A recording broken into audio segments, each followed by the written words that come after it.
मरीज़ हमारे पास शिफ्ट हुआ कि ये मुख्तलिफ़ अस्पतालों से होता हुआ हमारे हॉस्पिटल आया। बिल्कुल सूख के वो कांटा हुआ था। 55-60 साल का वो आदमी था, बहुत ही पतला दुबला, और हमारी ज़ुबान में यूजली हम कहते हैं बोन एंड स्किन, पानी की शदीद कमी और बुरा हाल। उम्र उसकी 55-60 साल थी। जो उसके साथ एक ही लड़की थी वो 20-25 साल की थी, और वो अपने आप को उसकी बीवी बताती थी। मेरे जूनियर डॉक्टर्स ने मुझे राउंड कराया तो उन्होंने कहा जी कि ये फ़लाँ वार्ड से शिफ्ट हुआ है, इसको 4 महीने से शदीद दस्त लगे हुए हैं, ये कुछ भी खाता है तो इसको डायरिया लग जाता है, और इसके सारे टेस्ट हो गए हैं, गैस्ट्रोस्कोपियाँ, एंडोस्कोपियाँ, बायोप्सी, हर चीज़, इसे कुछ नहीं आ रहा, तशखीस नहीं है। लेकिन अब इसकी हालत इतनी बिगड़ गई है कि ये आईसीयू में शिफ्ट हो गया है, वेंटिलेशन के लिए हुआ है, और इसको कोई दवाई काम नहीं कर रही है। बल्कि मेरे एक जूनियर ने मुझे कहा कि जिस वार्ड से शिफ्ट हुआ है वहाँ की सीनियर डॉक्टर एक है, उन्होंने तंजन कहा है कि डॉक्टर साहब ने कहो एनू सूरत रमान सुनाना, तो ना तो टेस्टों में कुछ आ रहा है और ना कुछ आ रहा है। 4 माह से ऐसे है। जो हिस्ट्री होती है, हम जो डॉक्टर्स कॉमन चीज़ें होती हैं वो सारे पूछते हैं। तो बच्चों ने मुझे बताया, जूनियर डॉक्टर्स ने, कि ना शुगर है, ना ये नहीं, वो नहीं, फलानी। मैंने इन्हें कहा कि इसका एड्स का टेस्ट करा लें। तो बच्चों ने कहा कि जी पिछले साल इसका एड्स का टेस्ट मेयो हॉस्पिटल में हुआ था, तब भी इसको इसी तरह डायरिया लगा था और वो नेगेटिव है, और लेकिन पिछले साल फिर ये डायरिया ठीक हो गया था 2-3-4 माह के बाद, फिर ये बहुत बेहतर हालत में हो गया था, लेकिन अब फिर इसको 4 माह से ये है और अब इसकी ये हालत हो गई। अब ये बेहोश था वो, खैर वेंटिलेटर पे चला गया, लेकिन मैंने फिर भी उसका एड्स का टेस्ट भेज दिया कि भेजो उसका।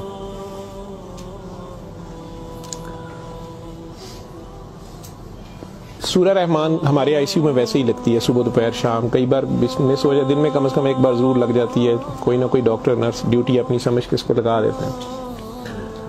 वो भी लग रही थी, सारे पेशेंट्स थे। जहाँ तक जितनी मेरी याददाश्त साथ देती है कि तीसरा दिन था तो मेरी जूनियर डॉक्टर का मुझे फ़ोन आया, बड़ा पैनिकी। उसने कहा कि सर ये पेशेंट जो है इसकी हालत तो ख़राब ही है, वैसे ही है, बेहतर नहीं हो रहा ये वाला पेशेंट।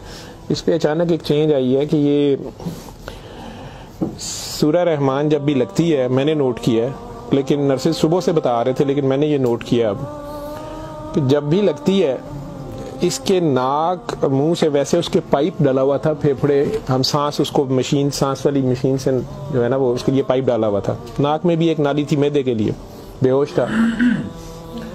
उसने कहा जी इसके नाक में से सुंडियां उबलना शुरू हो जाती हैं बाहर को, और नर्सेज इसके ऊपर ड्यूटी करने से तंग हो रहे हैं। तो अब शक्कर एक मशीन होती है जिससे हम मरीज के अंदर से एक बलगम निकालते हैं जो नेगेटिव प्रेशर से सक करती है।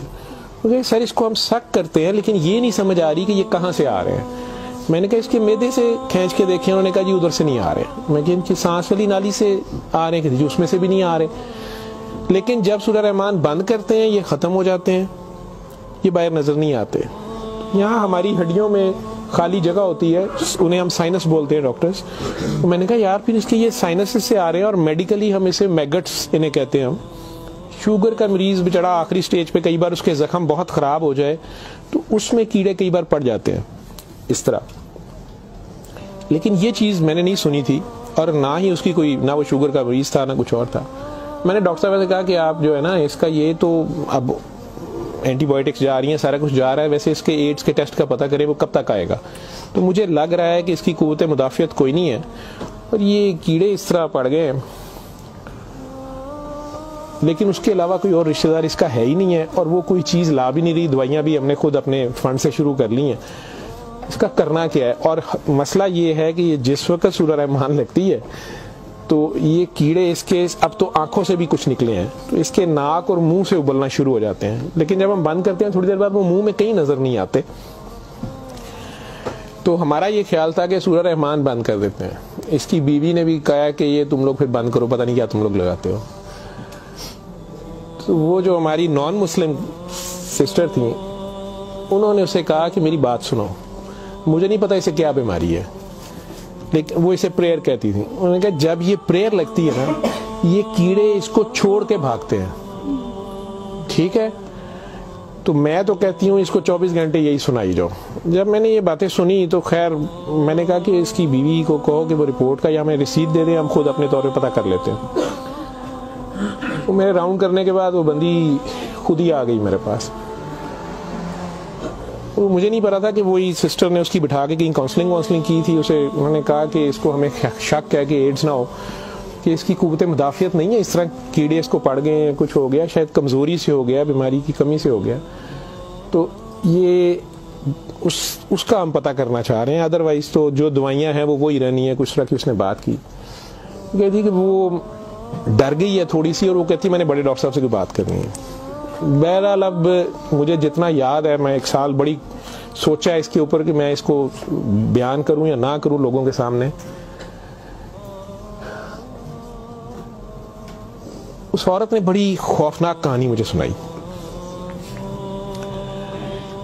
जब उसे ये डर पड़ा ना कि इसको एड्स ना हो और उसको ना एड्स लग गई हो, अब वो मुझे कहने लगी इधर कमरे में आके कि डॉक्टर साहब ये जो मेरा मियां है ना, ये असल में जादूगर है। मैंने कहा आपने तो पहले दिन लिखवाया कि ये रिक्शा चलाता था और रिक्शा ड्राइवर है। उसने कहा जी ये रिक्शा ड्राइवर तो है, लेकिन ये जादूगर है, काला जादू करता है, लेकिन करता कुरान से था। मुझे हंसी आ गई, मैंने कहा कुरान से काला जादू कैसे हो सकता है। बहरहाल टू कट इट शॉर्ट, उस औरत की हमारे वो डॉक्टर्स ने मुझे, चूंकि वो वीडियो मेरे पास वो सिर्फ पड़ी है जिसमें वो कीड़े प्लेट में, हमारी उसे हम डिश कहते हैं, उसमें वो निकाल के वो डाल रहे थे, तो मुझे उन्होंने भेजे कि इसका करना ये क्या है। पहली रात जब उन्होंने मुझे मैसेज किया रात को व्हाट्सएप पे, तो वो वीडियो मेरे पास पड़ी हुई है। और उसने मुझे बताया जी कि मैं खुद किसी की बीवी थी, उसकी माँ मुझे बड़ा तंग करती थी और मैं चाहती थी कि ये मेरे अंडर आ जाए। मुझे किसी औरत ने, दूसरी ने बताया, हमसाई ने बताया कि ये खामन तुम्हारा गुलाम हो जाएगा, तुम इसके पास चली जाओ। बाकी तफसीलात में मैं नहीं जाता, जो कुछ उसने मुझे बताया, उसने कहा जी कि ये इसका जादू का तोड़ ही नहीं था और इसका काम लाजमी इसका होता था, ये जैसे भी करता था। तरीकाकार उसने क्या कहा जी, इसने कमरे में अंदर एक गाव तकिया रखा होता था, उसके ऊपर इसने वो जिस तरह स्माइली होता है, जो मुझे समझ आई कि उसने कोई बुत सा बनाया हुआ था, उस कमरे में ये बैठाता था और वो लोगों को पहले तो कुरान शरीफ भी पता नहीं पढ़ने को कहता था, कुछ करता था, फिर उनकी बात सुनता था, सारा कर करा के जो मुझे उसका तरीका वारदात समझ आया या जो भी था। उसने कहा जी कि जो गरजमंद होता था ना, वो दीवाना, औरतें बड़ी दीवानी होती थी, ठीक है, या यंग लड़के लड़कियां कि मेरी वहाँ शादी हो जाए, वहाँ हो जाए, औलाद हो जाए, कई लड़के आते थे। तो जो उसने सबसे गंदी बात मुझे बताई, बड़ी फजूल जो उसकी हरकत थी या जो भी, वो इस्लाम तो हो ही नहीं सकता। उसने कहा जी ये उन औरतों को, और अपने बारे में उसने कहा कि मैंने भी ये गलती की, मेरे से भी ये गुनाह हुआ, लेकिन मुझे गुनाह स्वाब का इतना नहीं पता था। तो ये पहले वो तकिए को सजदा कराता था, खुद उसके पीछे खड़ा हो जाता था, फिर वो कहता था कि ये असल में तुम लोगों पे काला जादू हुआ है, इसको तोड़ने के लिए पता नहीं नूरी बड़ा जरूरी है, ठीक है। फिर वो हमें कहता था कि वुजू करके आओ, ठीक है, वुजू करके आते थे, वो पता नहीं कौन सी सूरत पर वो कई सूरतें मिक्स करता था। ये सब करते कराते 1-2 सेशनों के बाद कुछ नहीं लेता था। फिर जो ज्यादा लोग अपने काम के पीछे दीवाने होते थे, उनको बताता था कि इसमें बड़े पैसे भी लगेंगे, ये जान पे खेलना पड़ना है, पता नहीं क्या करना, और तुम्हें भी मेरे साथ करना पड़ेगा, इसमें बड़ा कुछ जो है ना रिस्क है, लेकिन काम तुम्हारा हो जाएगा। वो जो भी उसकी कहानियां थी, जो उसको बाद में किसी और वजह से पता चली, जो मुझे वो बता रही थी कि जी ये औरतों के साथ भी और यंग लड़कों के साथ या मर्दों के साथ भी गलत काम करता था, फिर उन्हें अपना गंद खाने पे मजबूर करता था, फिर उन्हें पता नहीं कौन से कोई आयत, मतलब आयत बनाई हुई थी या कोई नाम था पता नहीं क्या, कि अरबी के जी ये पढ़ के ना तुमने ये मिक्सचर जो है ना, ये हंडिया पकाते हुए थोड़ा सा बीच में गंद डाल देना है और अपने खामन को खिला देना है, या उस लड़की को खिला देना है, या उसको खिला देना है। तो मैं अपने खामन के साथ ये सारा कुछ किया मैंने। अब मुझे बताएं कि जब वो उस बंदे के साथ ही सो गई तो उसके खामन तो वो रहा ही नहीं है ना, तो ना वो मुसलमान रही है, ना वो ये हरकतें सारी। अब उसके बाद बकौल इन खातून के, इस लड़की के, कि जी वो खामन जो मेरा था उसमें तो तब्दीली नहीं आई, उसने मुझे फुल मारना शुरू कर दिया। और मुझे इसकी, मेरे तड़प इसकी तरफ भागती थी कि मैं इसके पास आऊं।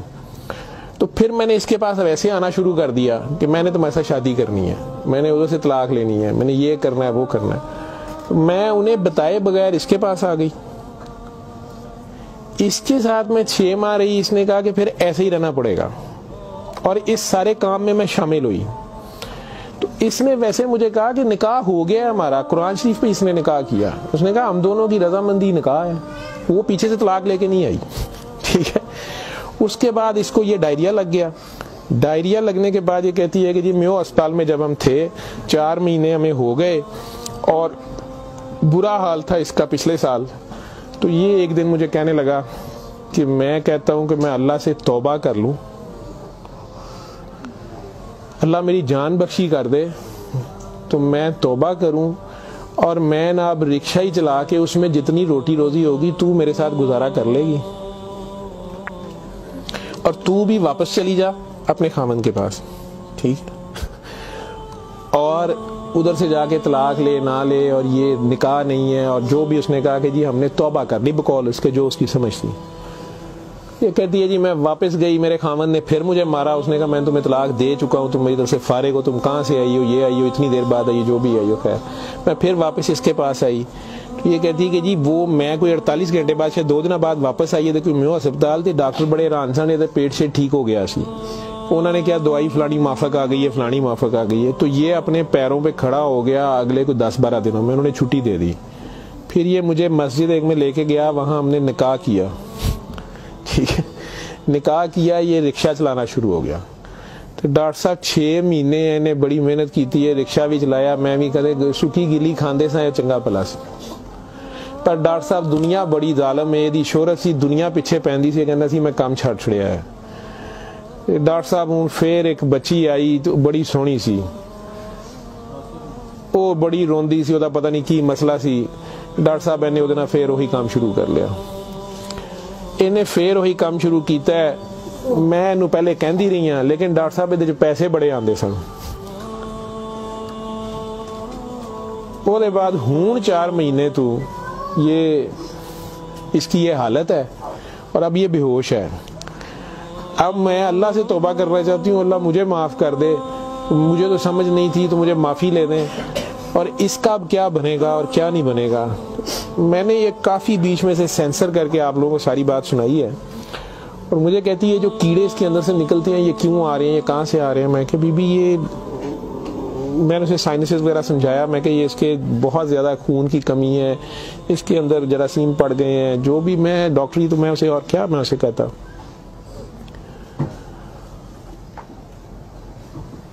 और उस वक्त सारी बात सुना के तो उसने वो रिपोर्ट अंदर से निकाली और मुझे कहती है जी ये रिपोर्ट में तो इसको HIV की रिपोर्ट थी कि जी वो उत्थे रिपोर्ट वाले मैनू कहा है कि डॉक्टर साहब फौरन जाके दिओ, तो तुसी वो लैबोरेटरी में कहीं पूछती रही। तो उन्होंने कहा जी तुसी उत्थों जाके पूछो। तो मैं दसिया मेरे खामन दी मैनू दसो, उन्होंने कहा तुसी अपनी भी कराओ। तो डॉक्टर साहब ये रात दी मेरे कोल है, तो मैं मैनू तो नहीं बीमारी होएगी, मैं सूरत रहमान सुन ला। मैंने कहा जी आप भी सुने, 7 दिन सुने, मैं आपको क्या कह सकता हूँ। एक दिन वो और जिंदा रहा, बंदा मर गया। आखिर तक उसके कीड़े वो आते रहे उसी तरह। जब भी वो सूरह रहमान लगती थी वो ऐसे होता था जैसे उबलते थे बाहर को, नाक से उसके, मतलब वो 1-2 नहीं होते थे कि जिन्हें आप पकड़ के साइड पे कर दें। मैंने बताया ना कि वो शक्कर मशीन रख के, तो उससे वो शक्कर में हम शक करते थे उसको सारा, वो मशीन में जाते थे, लंबी सुनिया उसकी नाक से मुंह से। और आखिर में वो औरत भी उसकी डेड बॉडी लेने में भी तैयार नहीं थी। नहीं जी ये मैं इन्हू कितने दबांगी, ये वो। मैं नहीं, अब इसको ये तो आप नहीं लेके जाना, हम हॉस्पिटल से हम और क्या कर सकते हैं। अल्लाह जाने की साल पुरानी बात, हमारे हॉस्पिटल में रह के गया पेश। अव्वल तो मुसलमान ना जादू कर सकता है, अगर वो जादू वाला इल्म कहीं से सीख भी लेता है या अपने तरीके से वो समझता है वो जादू कर रहा है, तो वो मुसलमान नहीं रहता। एक चीज़, कुरान को ही लोग मिसयूज़ करते हैं, नापाक हालत में गलत तरीके से बड़ा कुछ करते हैं, और कई बार हम नासमझी में भी अपना खसारा बढ़ाते हैं, हमें समझ नहीं होती और हम कुछ चीज़ें करते हैं। कुरान खुद कह रहा है कि इससे मोमिन के लिए शिफा और रहमत है, और जालिम इसी में से अपने लिए खसारा बढ़ाते हैं। अपनी जान पे जुल्म करना भी जुल्म ही होता है। तो अव्वल तो मुसलमान जादू ना कर सकता है, ना किसी दूसरे पे करवाता है। अगर दूसरे पे भी करवाता वो मुसलमान नहीं रहता। जब आप जादू के चक्कर में पड़ेंगे, ये खुद शिरक है। आप अल्लाह बनने की कोशिश कर रहे हैं ना, आप अपनी मर्जी के रिजल्ट्स लेने की कोशिश कर रहे हैं, ठीक है, माफुकुल फितरत तरीके से, और फिर उससे ज़्यादा बड़ी बदबख्ती कि अल्लाह के कलाम को मिसयूज़ करके, इशारा करके, तो वो मुसलमान नहीं रहता। मैंने उस दिन भी बताया था, वो बच्ची अमेरिका से जो फ़ोन कर रही थी, आप लोगों के सामने ही यहाँ मैंने उसे कलमा शहादत पढ़ाया था, उसे दोबारा कलमा पढ़वाया था, क्योंकि उसको पता नहीं था। यहाँ वो आई तो वो उससे यही काम किसी और ने करवाया।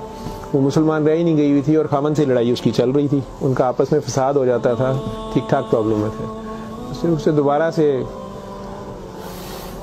बावजू हो के आप कलमा पढ़ें। ज़िंदगी में अगर ऐसी कभी गलती कर दी है तो अल्लाह से माफ़ी मांगे और दोबारा से कलमा पढ़ के मुसलमान हो। दूसरा, अगर आप में से किसी को वहम है कि आप लोगों पे जादू है, तो किसी बाबे के पास जाने की ज़रूरत नहीं है। ये तो फटाफट आप लोग कहते हैं कि जादू बरहक है, और जी जादू नबी करीम सल्लल्लाहु अलैहि वसल्लम पे भी हो गया था। नबी करीम सल्लल्लाहु अलैहि वसल्लम ने उसको कैसे तोड़ा था, उन्होंने क्या तरीका बताया? एक बार सूरह फलक, एक बार सूरह नास, या आप 3 बार सूरह फलक 3 बार सूरह नास पढ़ लें, जादू खत्म हो गया। औज़ु बिल्लाहि मिनश शैतानिर रजीम पढ़ते ही खत्म हो गया। वैसे तो मुसलमानों पे तो होता ही नहीं है। मैंने सूरह मोमिनून की 89 आयत बार बार रेफरेंस दिया है। मैं किसी बहस में नहीं, मजहबी में पढ़ना चाहता। अल्लाह बड़े वाज़ेह तरीके से उसमें बता रहे हैं कि इनसे पूछो, सूरह मोमिनून में 84 से 89 तक, इनसे पूछो कि आसमान और ज़मीन का मालिक कौन है, ये सारा कुछ किसने बनाया? ये फ़ौरन कहेंगे अल्लाह ने। इनसे पूछो तुम्हारी ज़िंदगी और मौत का हर चीज़ कौन फनी, कहेंगे अल्लाह ने।